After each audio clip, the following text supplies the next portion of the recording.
Hello YouTubers, Joe Kersey here on Wednesday, November 19th, 2014 at 4:35 in the afternoon Eastern Time. And Paul just got home from work, and he's bringing a half a pizza. Well, you can't beat that. And he also brought the mail, which is an ad from a dentist, and my CME, New England Journal. Well, it's not a test book, but that's I do my CME out of it in the spring. It's one of these things. They send you questions, and you do the questions. So, let's see, CME 2015, and then this is number 21. They do it in 6-month aliquots, and I only do one 6-month aliquot a year because I only need 50 hours. Well, no, I need 50 hours a year. And then in a 3-year interval, I need at least 150 hours. But I put these things in a stack here. I'm gonna put this in the stack right now.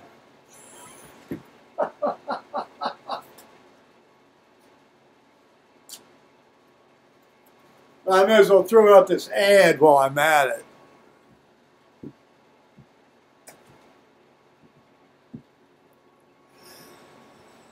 So, really, the only real thing of note today was I saw this big buck, deer. Yeah, not the kind of buck that some people might be thinking about. And he was stalking around, clearly looking to sexually harass some other deer entities. He'd be considered very politically incorrect nowadays. And that's been about it. I got a fairly extended email from a fellow, a college friend of mine out in California. He likes to take these RV trips to various state parks up and down the California coast. And he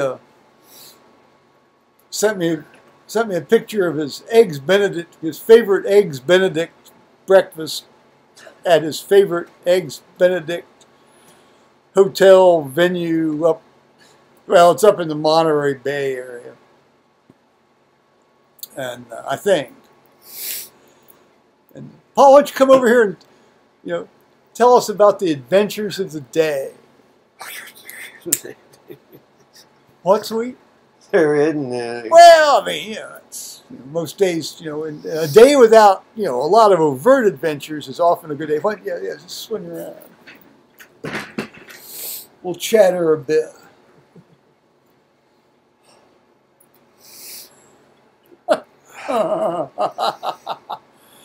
Let's see if I got this. Yeah, I got this up. Okay. All right.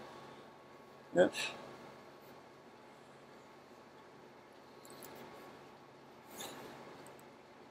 Any new developments? Well, they're not going to start tearing the building apart till 1st of December. Well, they seem to be pushing that date back and back and back, don't they? Somehow they think it's going to be really dead. Well, is that a dead time? Think about it. Thanksgiving coming up, plus Black Friday is coming up. Then there. Well, they get people come down. They actually get people that come down and stay in the hotel so they can shop. Yeah, that's the only reason. Isn't that amazing? Oh, I think it's amazing. All these women show up in these minivans, and he Oh, yes, cram it full. Oh, the minivans, yes. He cram it full of nothing but Christmas gifts, and then go back home. You know what they ought to open up in that mall? Is they ought to open up, some sort of plastic surgeon ought to open up a clinic in that Polaris Mall, you know, where they can surgically attach to the ear of these individuals that drive these minivans. They can surgically attach their cell phone to the side of their head, so they at least can keep both hands on the wheel while they drive. I think, you know, either that or here's a more practical idea, and this actually is kind of a legitimate idea. You know, get some sort of harness like these idiotic bicycle helmets that they foist upon kids to wear. You know, and have a cell phone attachment. You can just sort of click it in there. You know, I think that's a great idea. They have those earphone things. Well, yeah, I know, but you know, there's nothing like having the actual phone right up against your head. You want that phone against the head experience. And it's usually on the side that they need to be looking. Oh, that's right. Oh, that's right. Yes, no. You don't want to actually have to look in the mirrors or, you know, out at traffic when you've got this thing clamped up against your head. I'll tell you, I think they ought to make the penalty for, you know, driving while you're on your phone worse than the penalty for drunk driving. I really do. I think that ought to be a first-degree misdemeanor at least. It is finable. Well, it's fine. Well, that's only if it's like reckless operation. But, you know, this has been looked at. People yakking on their cell phones, let alone yakking, period. But let's just confine it to yakking on their cell phones. They're far more distracted than drunk driving. I'll tell you, you know, anybody that is, you know, first of all, the limit for what's considered drunk driving now is just idiotic. It used to be 0.15. Now it's like 0.08 or 0.05. You know, that's the people I've ridden with that are drunk, that are serious drinkers, and who aren't really like, you know, trash drunk. These people are at least paying attention while they drive. These people on the phones aren't paying attention while they drive.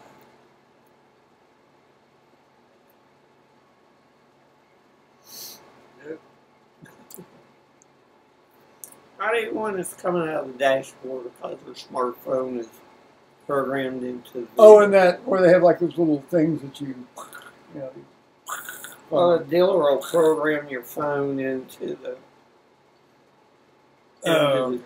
car dash. So you talk through the radio speakers somehow. Oh, one of those things. Yeah. Well, we don't have. You don't have that. Do you? You have the ability to do that? Well, I don't have a smartphone. They offer. I said, no thanks. I got a dumb phone. Yeah. Oh, we have a phone. You have a phone, and I have a phone. Yeah. Yeah. It's a phone, guy. It doesn't surf or do anything other than just be a phone. And you can send texts on it if you want to go through all the trouble of sending a text on this thing and pay the dime a text, both coming and going. So if the person you're texting replies by text, you're just out 20 cents.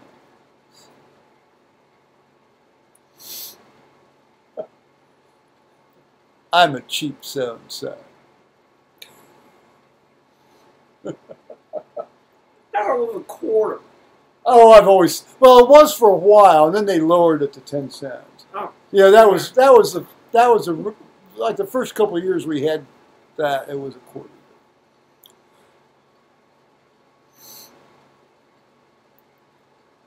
funny.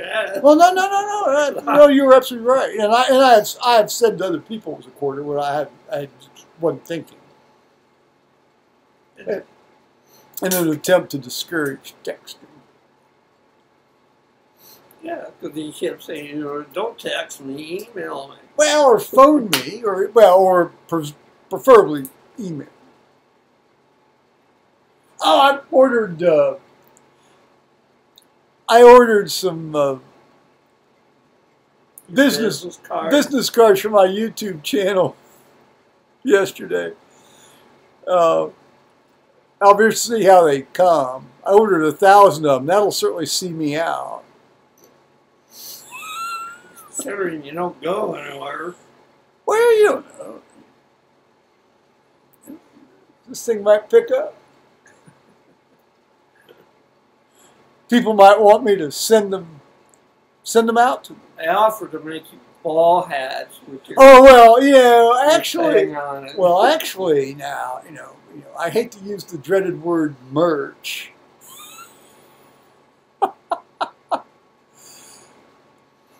But well, I might have to investigate that. But they weren't the nice style. No, they weren't the nice style. They were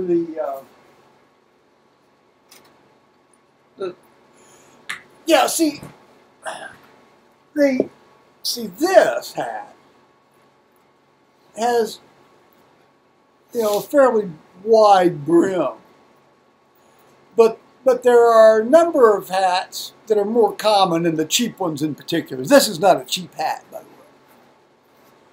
This is about $15 or $18 if you buy it, order it from a manufacturer.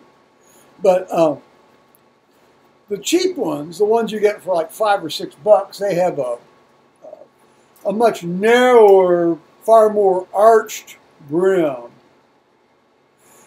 and I don't like that. First of all, if you're out in the bright sun, it doesn't do a damn thing as far as keeping the sun out of your eyes. Plus, I don't like the way it looks, and plus, I don't like the way the sides hang down in my field of vision. Where's that black? Oh, I don't know. I've probably put the thing away. I may have even thrown it out.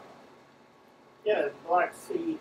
Yeah, well, that's the style. Yeah, well, I mean, obviously the people listening to this will know what I'm talking about, since they probably see them every day. They probably don't see very many of these things very much anymore, but they might. Depends on where they are.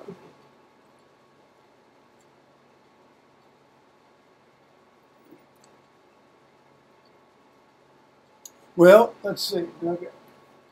So, talk amongst ourselves. There surely had to be something happen today at the hotel. There always is.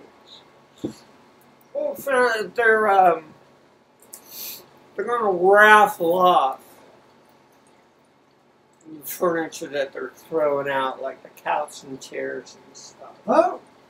But Dee Dee claims she's going to get rid of her desk. Oh. And she's going to confiscate the round marble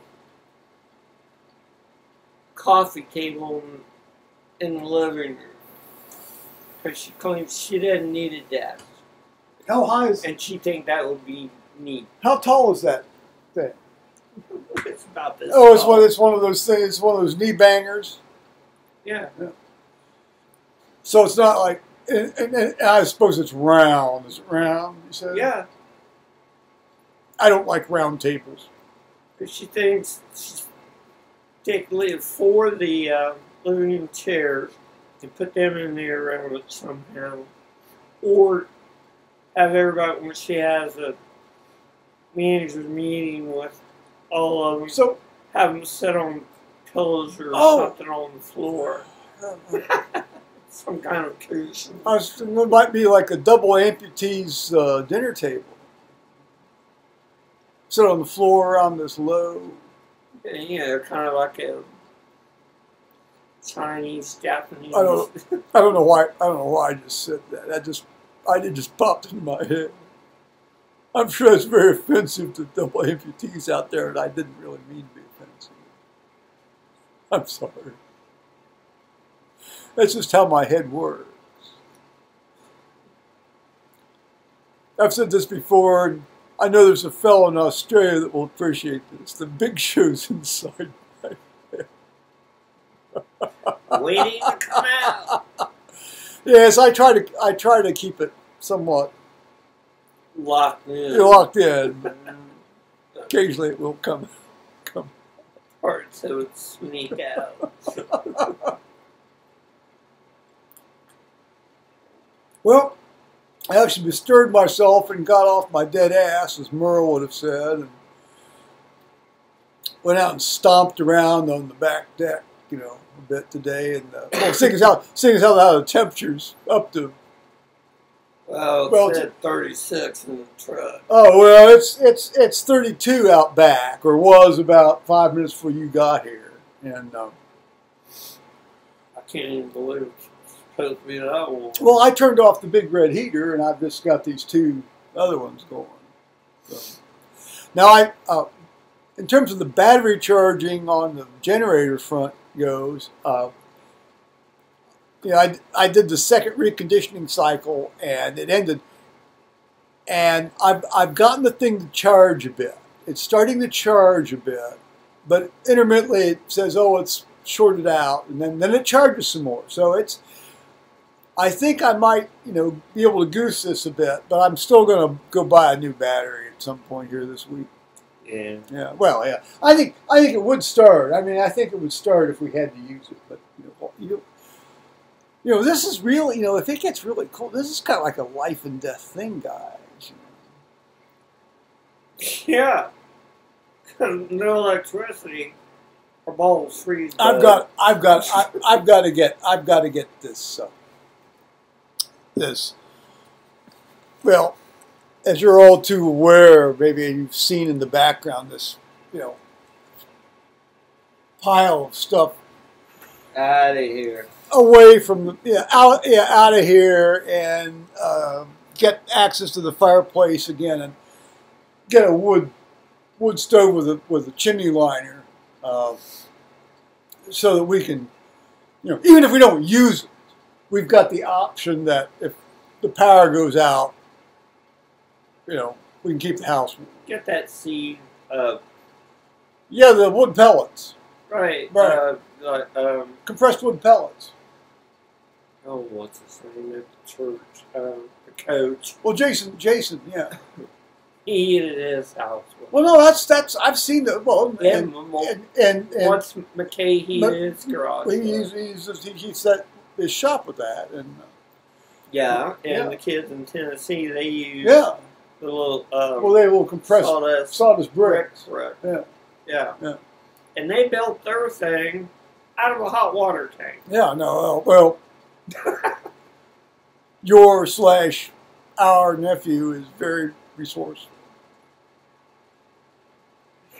He was trying to market them. Well, you know, I mean, those are great ideas. I mean, it's a great design. It's like it's a miniature blast furnace. Yeah, well, he wanted to know if we knew of any water tanks out of a hot water, you know, like you get out of a hot water tank. I don't know. Maybe he could contact the guys that broke into the corner house and stole the hot water heater down there. Sure, there's one under the damn barn. Come and get it. There is? Yeah. Oh, there is that tank under there, isn't there? Yeah, it's been there for a long time. Well, I'm sure it's rusted through by now. Well, I mean, it's been there. It's been there at least 30 years. More than, I mean, obviously probably more than that. Yeah, I don't know. I think Dad put it there. No. That was there. That was there when I bought the place. That was there. That was there in '84 when I bought the place. Okay. Yeah. Oh yeah. And it was rusted. I mean, it was, you know. That bad boy's been there for quite a while.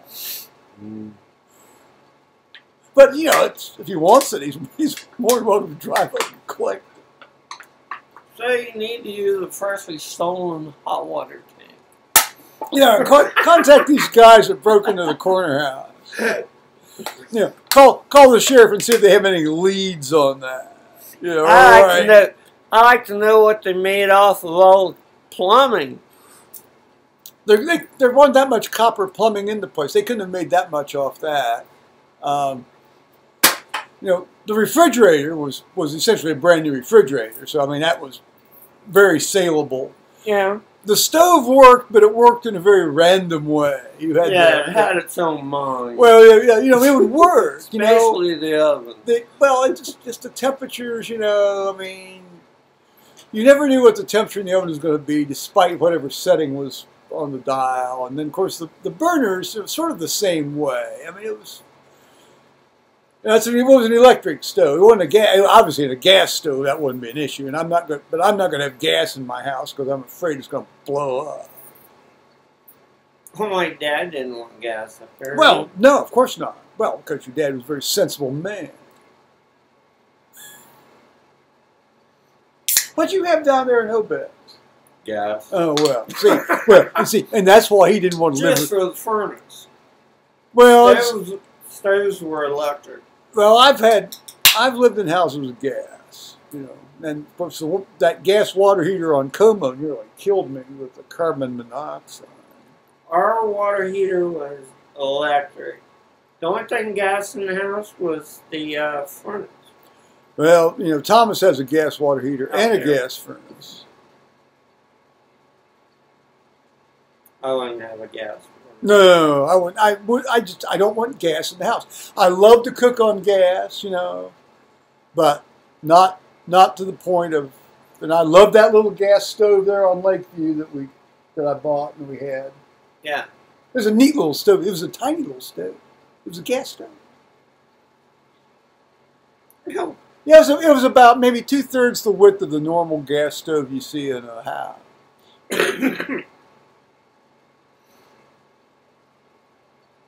Yeah, it was.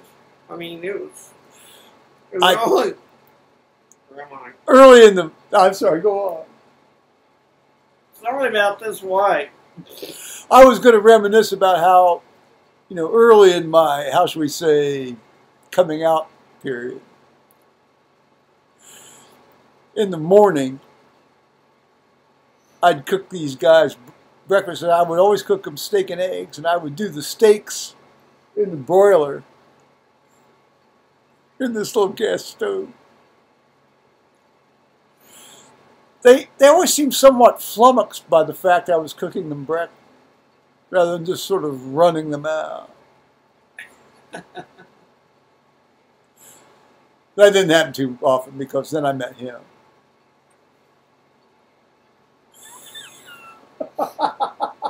Oh, that was Michigan. Michigan? Yeah, I was thinking about when lit the stove and a flash shot across the floor and burned friends off the road. Well, it didn't burn. At least it didn't burn the dog. Yeah, they jumped up on the couch. Dogs had sense enough to know not to be around us when we were messing with gas.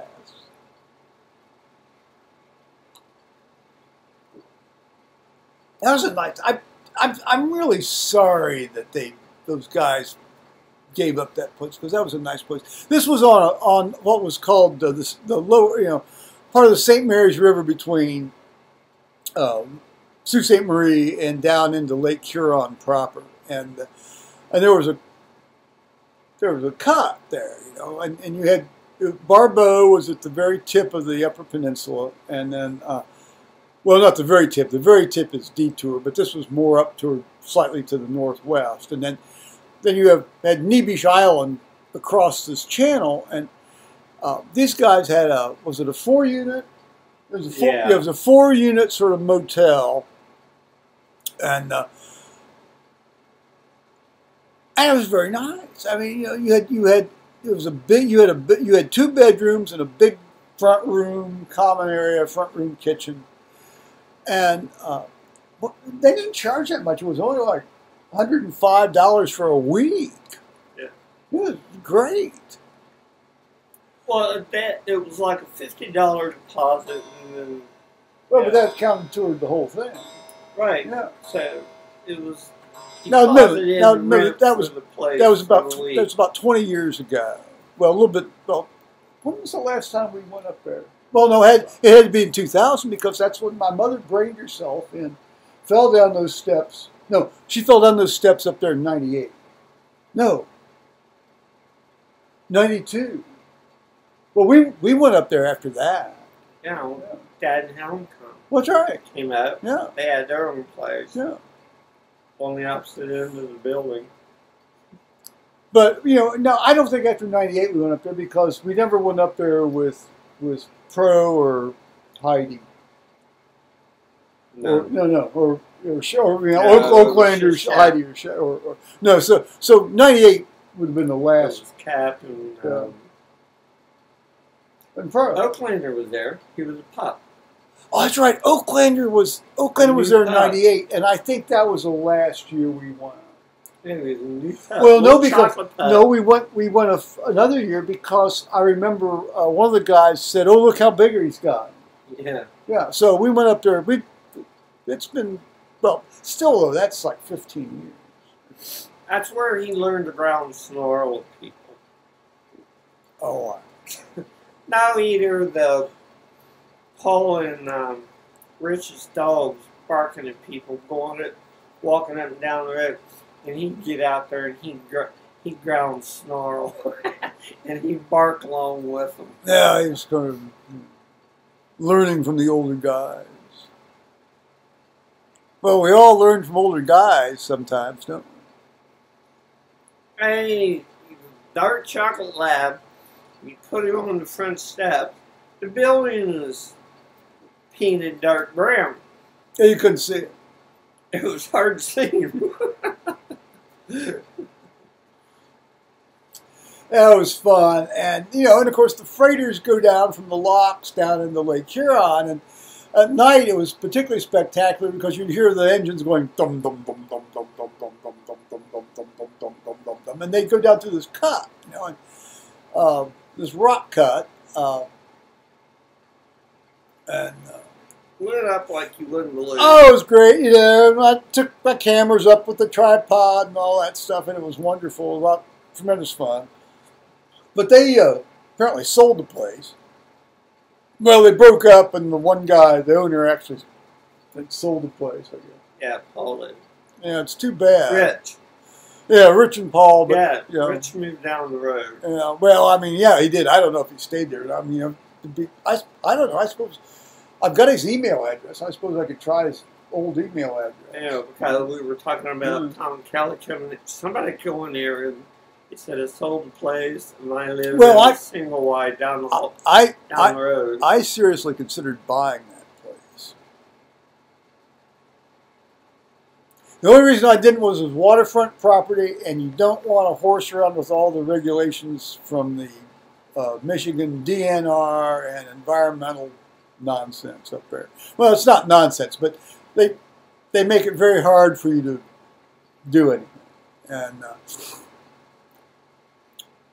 And then there's that place across the road, that old used to be an old restaurant. Well, an old restaurant and bar, and I thought, we could convert that into just a hell of a place to live. Yeah, they had that great bar in the backyard. They only wanted like $230,000 for it. No, I was seriously. And then there was the one place 2 doors down, that yellow one-story place. Right. And it's like 1.5 acres, and they only want $90,000 for that. No, I was tempted. Lead me not into temptation. I don't think the deliver me from evil clause applies in that case because I didn't think any of these things were evil. It's just lead me not into temptation. I mean, maybe there ought to be sort of a secular Lord's Prayer. Lead me not into temptation and keep me from doing dumbass things. Because Lord knows I've done enough of them.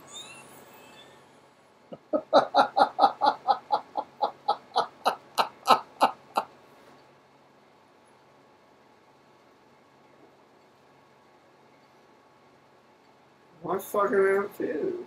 Well, we all have. I mean, you don't get to be 60 years of age in life without having done a certain number of dumbass things. All the fucking money I kept giving my parents and shit. Well, that's because you loved them and you were trying to help them out. Yeah, Well, fine. I got about well, that's what you did. damn house they was being taxed to death and got them up here. I can't imagine it. Well, they weren't being taxed to death. It was your half-assed brother-in-law. There's the brother-in-law again. Not the one that, not mine. But, Mine. Yes. Sold him some of these mutual funds, and your dad mortgaged the house, which was fully paid off. Mortgaged the house to invest in these mutual funds. Because his daughter was married to the father. And he could not then pay the mortgage. And so they lost the house. Dad sell and leave. Well, we don't need to rehearse that here. But Oh, but the dude did get his ass buzzed good. yeah, he did. Yeah, he finally sort of got his. Yeah, he did. Yeah. Because he fucked up and didn't fill out papers correctly. And the one client went to somebody else to have something shifted, and they said, well, you can't shift this because paperwork is completely all incorrect. I'm surprised they didn't put his ass in prison, frankly. He got around $180,000 fine slapped on his ass. That's how my sister got the house back that he threw her out of. Because he was running around on it. Running around fuck. Well, he was one day. Yeah, he told her on her anniversary. He says, here's all the keys. He says, I'm divorcing your ass and I'm getting married. Well, you know, I'll tell you though, in those matters, often a preemptive strike is the best strategy.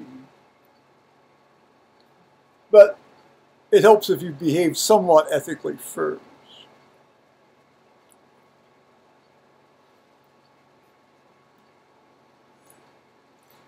It was funny as hell.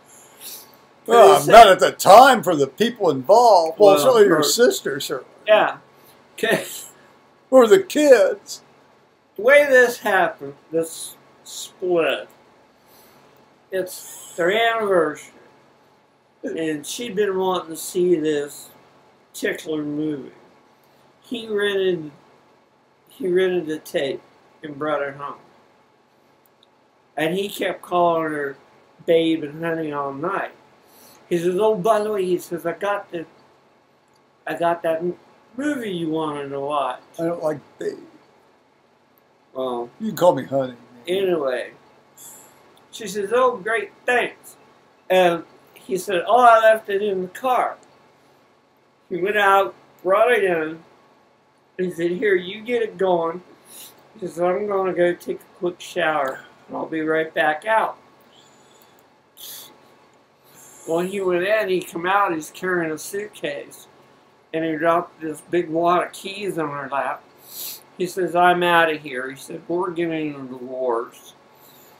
He says, I'm going back to the girl that I was dating in high school before I met you. I love thy siren song is ever strong.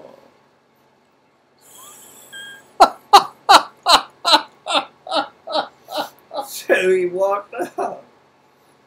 She kept making the payments on the house while he was living with his new wife.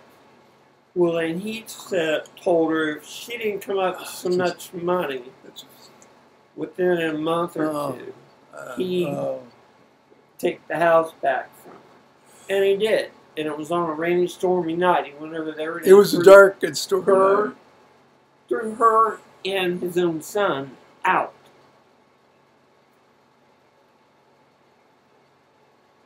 he gave him 5 hours to get all his shit out of the house and another place. Sort of a reverse of the Rocky Horror Picture Show. And that's where her boyfriend, he came in because he heard of this weird setup. She had a boyfriend? Well, she did by the time was thrown out of the house. Oh, I see. That's always Which is odd. They both had the same first name. That's always very awkward for the new boyfriend to be involved in that situation, isn't it? Well, he helped find her the place, and it turned out that she could get into the place. So she's not in the octagonal house now? Yeah, she's back. Oh, she's back there now? Back in the round. Well, that's good. Hang out at Hargis Way. That's good. This is a very interesting house. I've not been there, but I've seen pictures of it, and it's octagonal, right? Yeah. It's a perfect. Completely circular. Circular. It's like a wooden yurt. All the rooms were like pie shaped. The living room, dining room was all one thing. I don't know. The bedrooms were like, do a cut of pie. Do yurts with bathroom have pie-shaped segments dewalled within them, delineated? And just like the kindergarten table that I sat at in kindergarten when I was 5, and it was a circular table, and we had 6 people sitting at the table. And to my way of thinking, I thought, well, it's a circular table, so everybody gets a segment.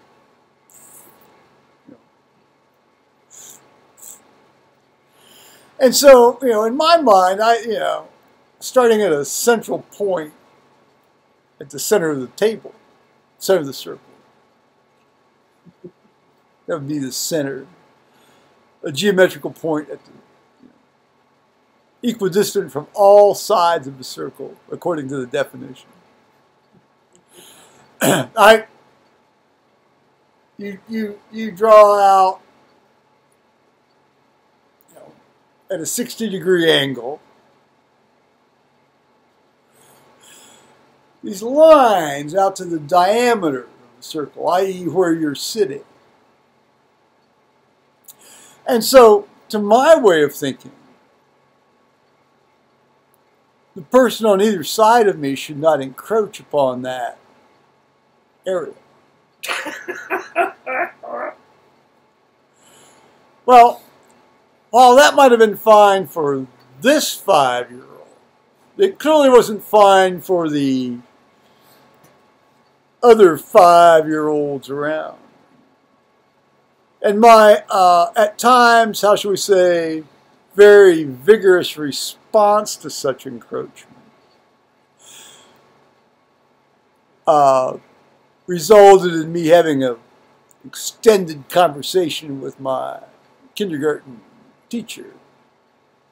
Are you talking to the table in your classroom? Well, yeah, I've told you this story before. And I had realized by that point that I could unnerve this woman by rolling my eyes up into the top of my head. I guess let's see if I can reproduce it now.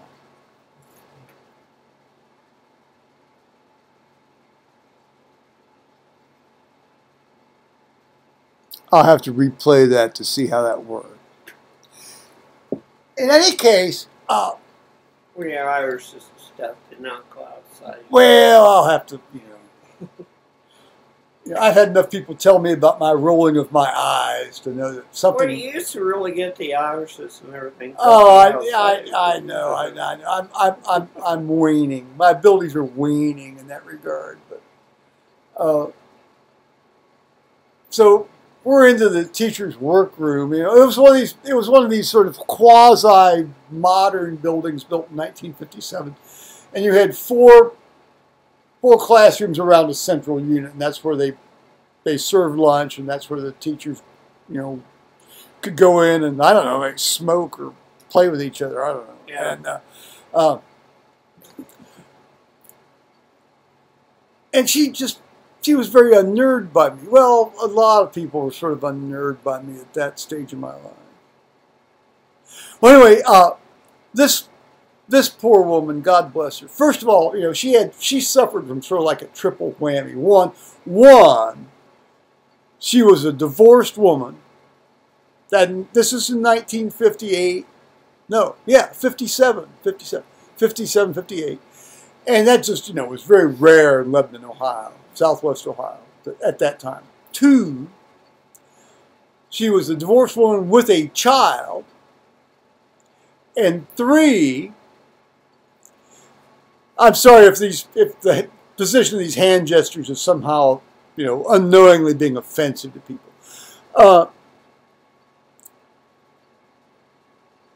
She was from Georgia. She was from the Deep South, and she spoke with a very heavy Deep South accent. And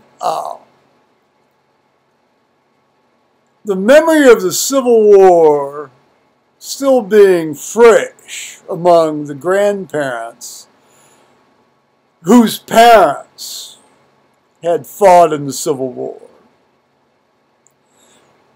She just faced a lot of grief and flack.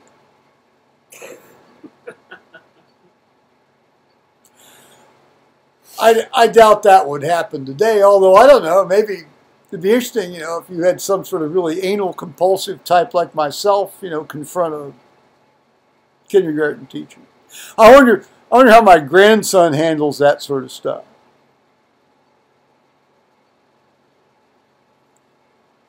I'm always wondering, what? There are certain things that may blow out of that kid's mouth. Well, we don't know. Well, and presumably they're going to come visit on Saturday, so we should see. Perhaps there'll be. He has used the F word before. Well, that's okay. Listen. When Thomas was growing up, it's not like it was a swear fest, but that was at a stage of my life where I swore a lot more than I do now.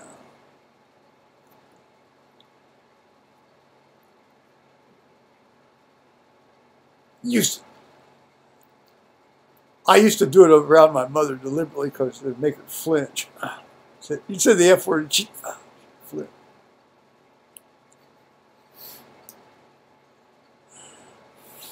But at least it got her talking and discussing. Yeah. Yeah, sort of like lighting a pilot light. I married you, met my mom. Well, I was Thanksgiving. I had a fever of 102. I was sick as hell.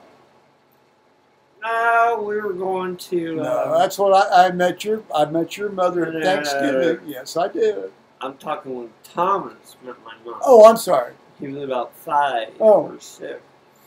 We were going to go see this movie thing. We dropped him off so he could hang out with Daddy and play over my parents' house. Really? Well, we went over to the movie thing. And my mom said hello to him, and he said, "Hello, Mrs. Bennett. How the F are you doing today?" Yes, we did. Memories. Da da da da da da. Wearing a suit. And Mom got him some Eddie's clothes. Da so da he da could have to be in play clothes and not in the suit. Run around in the yard with all the other kids. Tales from the Apocrypha. What are those things? Went to see the meaning of life. Well, now there's it was the first thing. There's a movie your mother should have seen. And that's what we went to. Well, that's a great movie. Your mother should have gone and seen it, and I'm sure a single fuck or two from my son's mouth wouldn't have bothered her at all after that. It bothered Dad. It bothered your dad as foul-mouthed as a human being as he was? Yeah. Unbelievable. Because he would never use the word fuck in front of my mom. Oh, well, but we won't even go into the sort of various racial epithets he went into. He said that. Let alone sometimes the various gay things he would let slip out. Yeah. I didn't know what she'd say, but she just turned around and she said, well, I'm doing fine today, Thomas. How are you doing? Guys, even if... Hang on a moment. I must loop this up. I had to break this up into 3 pieces, but I'm not going to. One, because it's hard as hell to do it in QuickTime Player 7 Pro. Tell you just because I don't want to. Wait a minute. Now, I was going to make a point.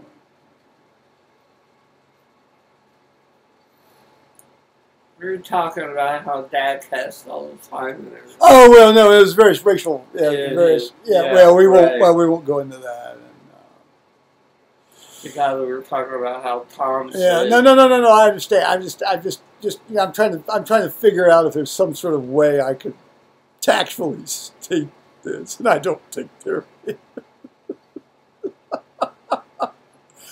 Nonetheless, your family was far nicer and better to me than my family was, I'll tell you. So,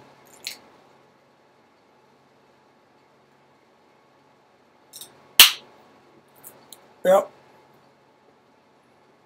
They were very accepting right from that first Thanksgiving on.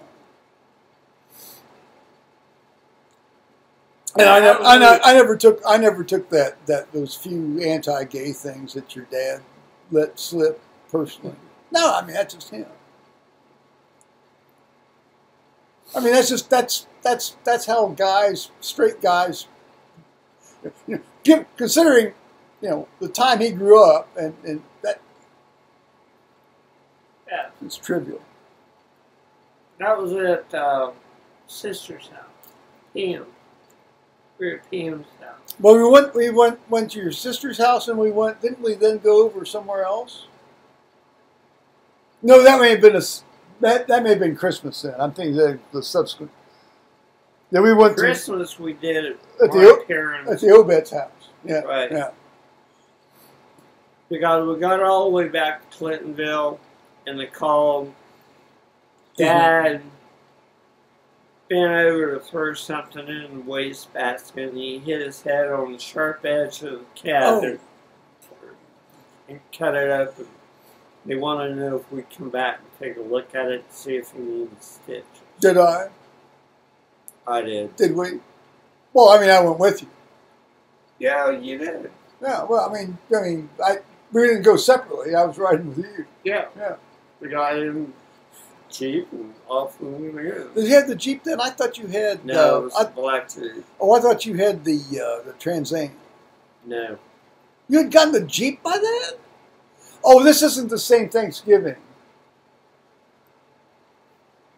Because when we met, you had the Trans Am. Right. Yeah. Good shit. Yeah. Boy, that was a pain in the ass to get into. Even before in and out. Even before my legs and everything else started to go to hell.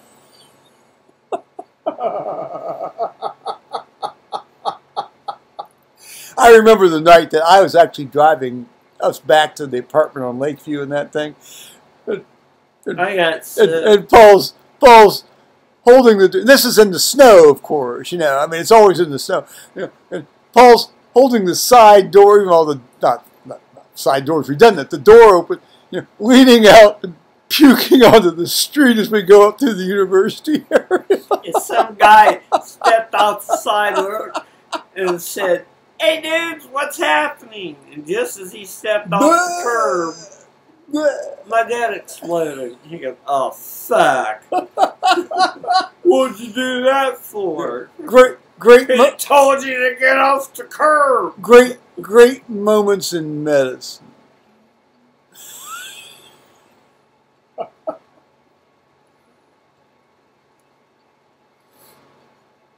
We ought to really make this part of a November or December autobiography series. That car, it was fun to fucking drive. I'll tell you. Well, I mean, for him, it was awful for me. Well, I only drove it like twice. You didn't like driving? No, hell no, no. First of all, I don't like sitting that low to the ground. And plus, all the General Motors accelerators have like about this much distance between, no speed and full speed. I drove my sister's Pontiac once. It's like, I understood now why my aunt, and they had a Pontiac. Basically, it was like she had no foot on the accelerator or it'd be full power. So you go, ooh, ooh, because she could never find, an even speed. Apparently this has been a universal, fairly persistent design in General Motors product.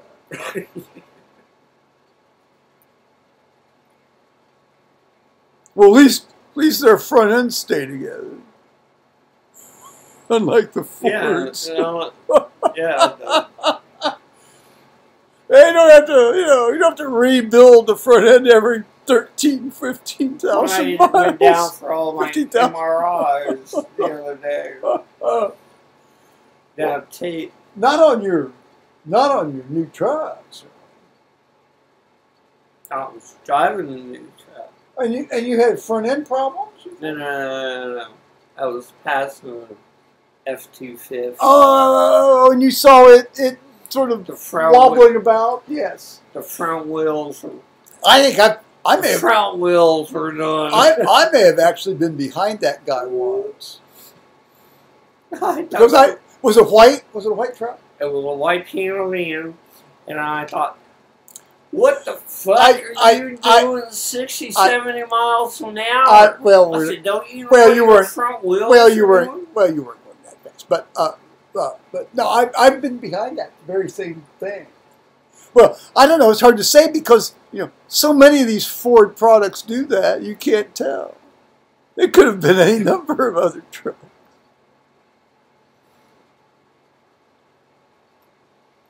How many tags am I going to have to put on this thing? We've covered quite a lot of area. I mean, You notice it's now dark out. It was light when we started. You could have taken over to that village to the west where he used to get mine fixed, and they told him it was fixed, and it wound up not fixed. Well, yeah, there's a lot of smoke and mirrors at some of these joints. That's for sure. Yeah, that one was really good. That place over in, how shall we say, the suburban town to the west of us, especially, is full of smoke and mirrors.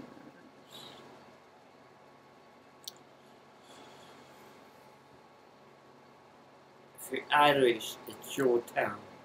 I'm sorry? I said if you're Irish, it's your kind of town. I don't understand that, but perhaps a little ambiguity is useful, given the libel laws, the slander laws. Well, I know where it is. Oh, the town's name is Irish. Yes, we can say that. That doesn't necessarily identify the dealer.